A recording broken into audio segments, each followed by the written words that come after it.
Thank you for tuning in today. We're doing an interview here with Adam Del Grosso, who drives in the front-wheel drive division at the Woodhull Raceway, as well as in the four-cylinder division at the Outlaw Speedway. And we're going to talk to Adam today about 2017, how his season ended there in a crash that put him on the sidelines. And we're also going to talk about what he looks forward to this year. And Adam, we'll get right into it. Last year, 2017, had a couple of wrecks. Obviously, the second one, the worst of the two. Tell us a little bit about, walk us through that. Let's go with the first one. Let's start with the first crash. Walk us through your perspective of how that all went down. The track was really rough the first half of last year just because of the new clay. And a lot of those races turned into races of just surviving. I think the race the week before I pulled off and I still finished 10th. I pulled off with like 7 or 8 laps to go and still finished 10th just because there were so many cars that were wrecked. And so near the end of this race, I had gotten up to 3rd place on a late restart, and I started running really, really high, right up on the edge because it was smoother up there. And I started getting these big runs down the straightaway. And, with 2 or 3 to go, I was right on the leader's tail. And I thought the leaders were going to take care of themselves. They were both racing each other pretty hard, bouncing off the ground and running into each other. And, I thought maybe they would just kind of, fall by the wayside. I just sneak through. But came down to the last lap, and I got a big run down the backstretch. I cleared Nick Brown, and I decided to drive a little bit lower into the corner than I had been because I wanted to make sure that if it was a drag race, I had less distance to travel, so I wanted to be as close to the leader as possible. And it worked for 3/4 of the turn. Like, I drove through, I cleared him, and then all I saw was, checkered flags waving in the air. And I think he hit a turtle or something, bounced up in front of me, and, I went to hit the brake for a second, and then I realized, oh, crap, it's the last lap. Now is not the time for brakes. I cut left and trying to win the race, and Nick Brown cut left trying to win the race, and we converged, and I ended up on my lid. And then you have that wreck, and then just a few weeks later, you find yourself with a fast race car. Started 10th in your heat, won the heat by almost a straightaway, and then we get into the feature event, and you're coming up through the field on the very first lap like gangbusters, like typically happens at Outlaw, and you're following 2 cars into 3 and 4, and just kind of tell us, what happened from there. I got a really good run down the backstretch. I passed quite a few cars, and then going into 3 and 4, I saw a black car. He started on the pole. Looked like he was going backwards as fast as I was going forwards, and Derek Purrier drove up next to him. And, you can kind of tell with front-wheel drive, the guy's tires went like this, and he just went like that, which pretty much means he just stood on the gas. So I saw the wreck happening, and I kind of planned for them to hit the wall, maybe bounce back just a little bit. You can hear me let off the gas and kind of move the car down. I moved down as far as I could. There was Desi Force and another car below me, and I was shocked when I hit when I felt the right, felt myself get turned, and was head on into the wall and along for the ride at that point. Did it surprise you how far out that car bounced from the wall? I mean, you saw it coming, you were kind of set up for it, but did that kind of take you by surprise? Yeah, I mean, when you're a racer, you kind of keep a memory bank of things that have happened before, and a couple years ago on one of the Bull Ring Challenge races at Woodhull, there's a bunch of Skyline cars there, and they kind of all piled into the turn 3 and 4 and ended up hitting the wall. And I would have missed them if they just stopped once they hit the wall, but they almost got me because they bounced back. I'd never been that close to cars all piling in before. So I tried planning for that. Like, I said, all right, well, I'm going to need a couple feet or whatever, but, that black car, when it, once I saw the video, it pancaked that wall, and it bounced a really long way sideways, hit the ground once. I don't think it ever started going forward again, and just sideways bounced, sideways right into the side of my car, and then it was, So you get up into the fence, you're at an angle, you get up in the air. What's odd about that wreck is you never actually went over. The car never turned over, just got a lot of air, and then when you hit the ground, all four tires hit at the same time. And being in racing and seeing some of the injuries and accidents that have happened over the past couple of years, I know that as soon as you landed, you knew something was wrong. Yeah, when I landed on all four tires at the same time. So my steering wheel snapped straight because I don't have power steering, so it just snapped straight. So I had the fun feeling of my thumb being ripped out of its home, and then I took a couple breaths and realized that something wasn't right there.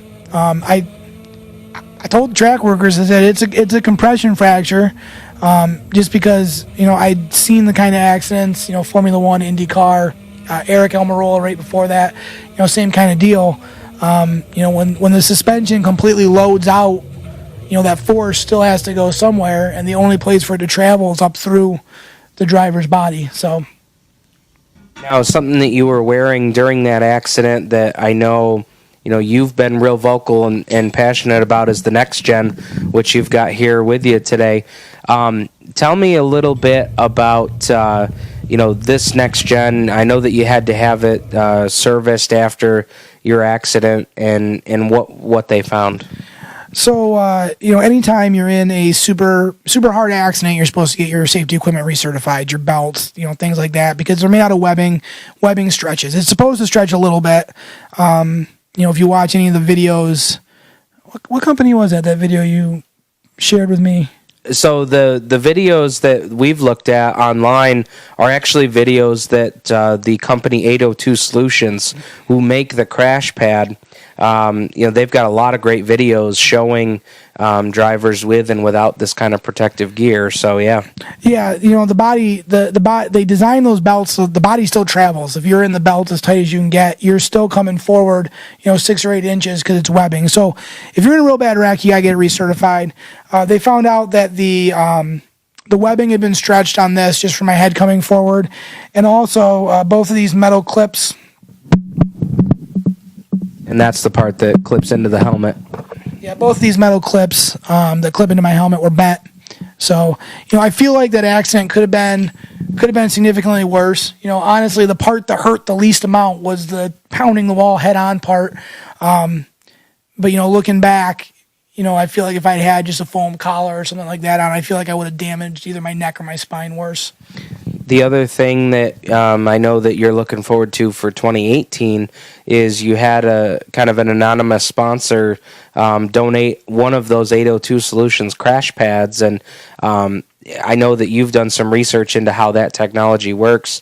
How would something like that help in a crash like you went through?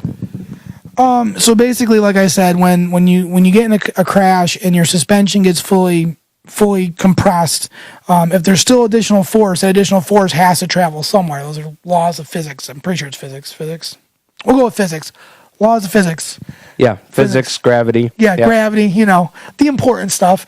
So that force has to go somewhere, and it goes up to the body. So the 802 Solutions crash pad is basically a high-density foam insert. There's one that goes on your lumbar and one that goes under your butt. It fits into your seat. And what it's designed to do is just to absorb energy, that's going to be coming up and traveling, through the driver. So let's talk about 2018 now. Obviously, that crash ended your season last year. One other thing I will ask before we get to 2018 was you go through the process. You had to be cut out of the car. Had to be taken to a local trauma center by Air Medical.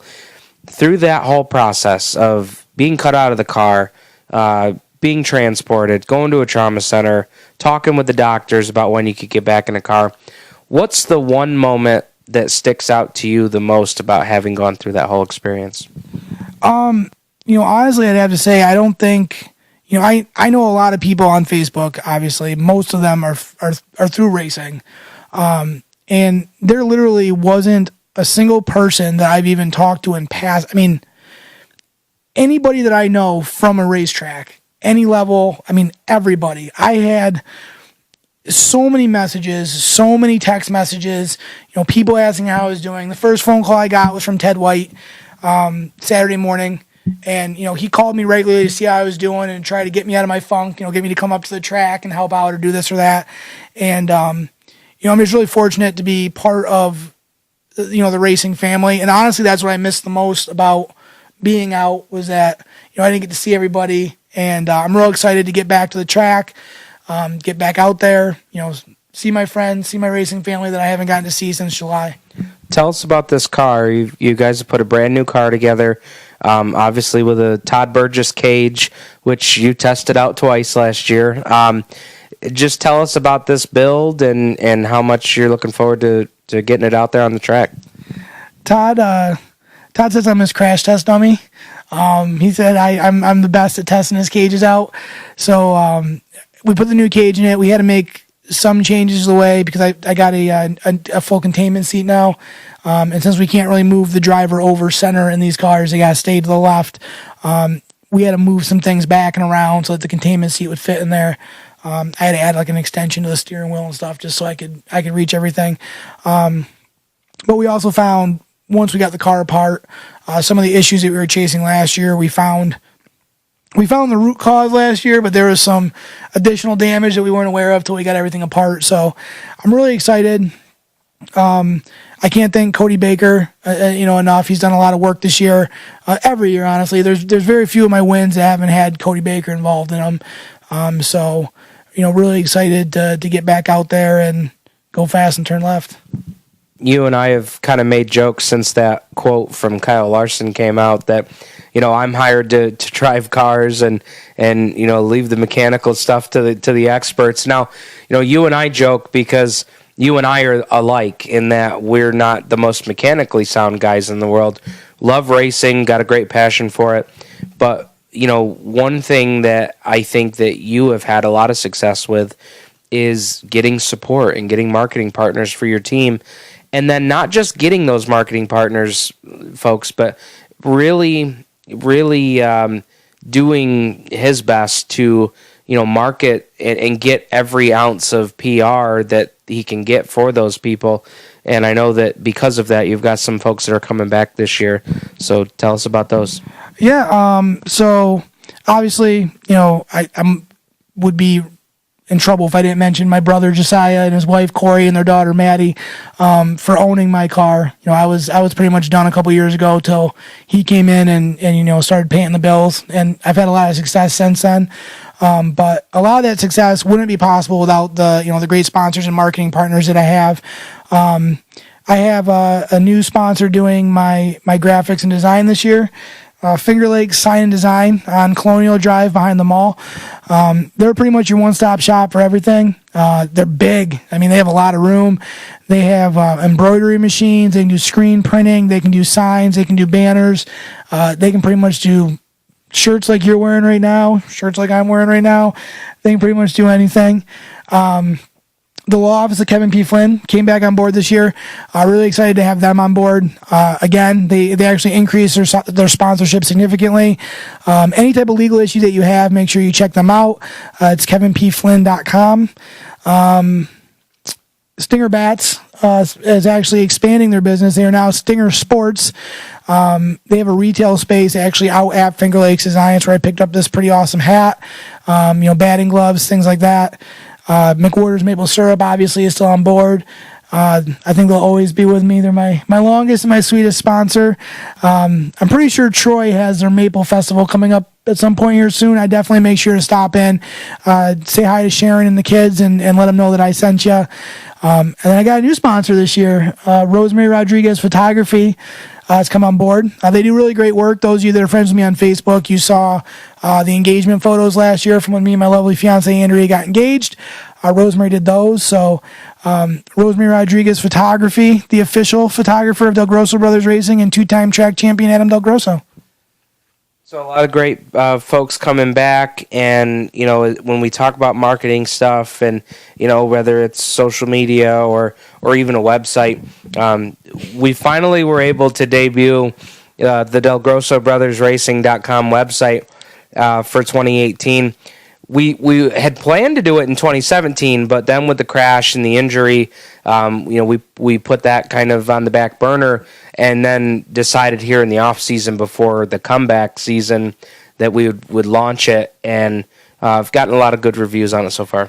Yeah, I was really excited about having that just because it gives you another avenue that, to put your sponsors out there, and it, it brings a certain level of professionality to any team. So we didn't get that launched all the way last year, but, if you haven't checked it out yet, I know I shared it on my social media. It's DelGrossoBrothersRacing.com. Turn 5 Media is who put that together. This is the head honcho behind Turn 5 Media. It's a really great site. It's got links to all my social media. Not just links. You can actually see. You can see. Instagram. You can see Facebook. You can see that. It's got news and results. It's got some photos of the car and the build and everything like that. If you're a small business that's looking to take it to the next level, or a race team trying to show a potential sponsor that you have the professional capability to go out there and represent them well, a website does not hurt. I strongly encourage you to get in touch with Steve Ovens, Turn 5 Media, and see what kind of solutions he can come up with for you. Now, one other part to that too, with the website and everything is, the fact that you can see a live feed of the Facebook, Instagram, all the social stuff. But the one page that we haven't completed on the site yet is that driver profile page. So, tell us a little bit about your family. And I know that you've got a young one who's getting ready to really experience and see what Daddy does on the weekends. Yeah, I wouldn't, behind every racer there has to be a strong support system, just because it's very time consuming, and without a family that understands your passion, it can, I would imagine. I've never had a family that doesn't understand, but I can imagine that it would be a lot worse. So my beautiful fiance Andrea, my kids Caleb, Kiera, and Caleb. Caleb's going to be 18 months old here shortly, and he's been to Victory Lane one time when Andrea was pregnant. I don't know if that counts, but he points at the pictures of the race cars all the time. He says "Daddy" all the time. So I'm really hoping to get him into Victory Lane. I'd like all my kids to be able to, before I retire, I'd like all my kids to be able to experience what it's like to go to Victory Lane. So, and like I said, also gotta give a shout out, Cody Baker. I don't think there's very many plaques I have on my wall that Cody didn't have something to do with. So, really excited going into this year.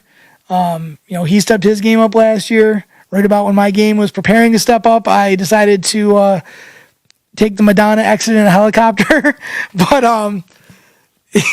after everything that happened last year, the way your season ended in that crash, if you've got the opportunity to get back into Victory Lane, what is that first win after all this has happened? What is that going to mean? I always joke with my brother that I kind of spoiled him the first couple of years because we won a bunch. And, the race I won with the red car, that race was pretty cool just because my car was really slow and I outsmarted everybody for 20 laps, and the win last year felt good because it was kind of our first win with building, because before we had the Birdswells helping us, and that was kind of their deal. They were the experts on the Integra. So winning last year in a car that, that we picked out, that, me and Josiah and Cody built, that was kind of big. But, getting back to Victory Lane after everything that I've gone through in the last year, it's going to be so good, man. Like, I usually try to be a really good interview for you. I really do. I try to help the show. I don't know. You might have trouble getting me to focus for long enough to get some sound bites from me. You might not get me off the top of the car. Like, they might have to just haul me back sitting on the roof because I might not make it back. I don't think the roof will hold both of us. So I'll have to wait till you get down on the ground. But this is Adam Del Grosso. I appreciate him joining us here, doing one of our off-season interviews. We're going to have a lot more of these coming up with drivers. We're going to go do a little shop tour and talk to some guys while they're getting ready for the season to start. But he'll be out at Woodhull Raceway, Outlaw Speedway, the beginning of the year. Even make some stops at Bradford, I'm sure. So be sure to watch out for him in the number 11 car. Check him out on his website, DelGrossoBrothersRacing.com, as well as all of his social accounts. And for more information on Woodhull Raceway, you can find us on our website, WoodhullRaceway.com.